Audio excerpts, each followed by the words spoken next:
ಒಂದು ಗ್ರಂಥ ಬರೀತಾರ. ಏನ ನಮ್ಮ ರಾಜ್ಯದೊಳಗ ಎಲ್ಲಾ ಕಿತ್ತಾಟ ಹಚ್ಚಿ ಒಂದು ಅವ್ರ ಅಧಿಕಾರ ಹಿಡ್ಕೊಂಡು ಒಂದು ಗ್ರಂಥ ಬರೀತಾರ. ಆ ಗ್ರಂಥ ಏನಂದ್ರ ಬ್ರಾಹ್ಮಣ್ಯೋಸ ಮುಖ ಮಾಸೀದ ಬಾಹುರ ಜನಕತ ಮೂರು ತದಸ್ಯ ಯದವೈಶ್ಯ ಪದಾಂಬ ಶೂದ್ರ ಅಚಾಯತ.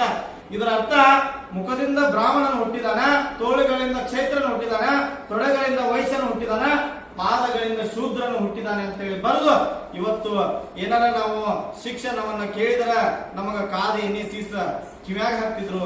ನಾವೇನಾರ ಗುಡಿ ಗೋಪುರದಲ್ಲಿ ಹೋದ್ರ ನಮ್ಮನ್ನ ಕಟ್ಟಿ ಹಾಕಿ ಬಡಿತಿದ್ರು. ಅದನ್ನೆಲ್ಲ ಹೋಗಲಾಡಿಸಿದ ಯಾರಾದ್ರೂ ಒಬ್ಬ ನಾಯಕ ಇದ್ರ ಅದು ಡಾಕ್ಟರ್ ಬಾಬಾ ಸಾಹೇಬ್ ಅಂಬೇಡ್ಕರ್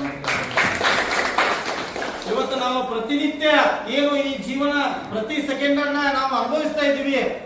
ಅದಕ್ಕೆಲ್ಲ ಕಾರಣ ಯಾರಂದ್ರೆ ಡಾಕ್ಟರ್ ಬಾಬಾ ಸಾಹೇಬ್ ಅಂಬೇಡ್ಕರ್ ಅವರು.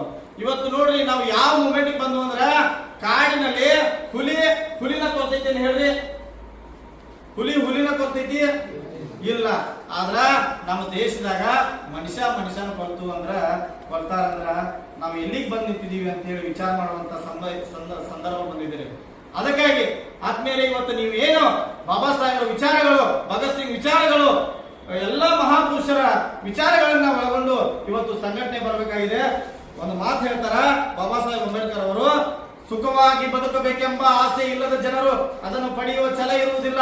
ಅಂತಹ ಜನರು ಪ್ರಗತಿ ಹೊಂದಿರುವ ರಾಷ್ಟ್ರದಲ್ಲಿ ಇದ್ದರೂ ತಮ್ಮ ಸ್ಥಿತಿಗತಿಯಿಂದ ಉತ್ತಮಗೊಳ್ಳಲು ಯಾವ ಪ್ರಯತ್ನವನ್ನು ಮಾಡಲಾರರು.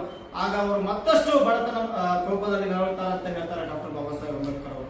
ಇವತ್ತು ನೋಡ್ರಿ, ಇವತ್ತು ನಾವು ಎಲ್ಲರೂ ಬರೋ ಸಲುವಾಗಿ ವೇಟ್ ಮಾಡಿದ್ವು. 10 ಜನ ಆಮೇಲೆ ಬಂದ್ರು, 10 ಜನ ಆಮೇಲೆ ಬಂದ್ರು.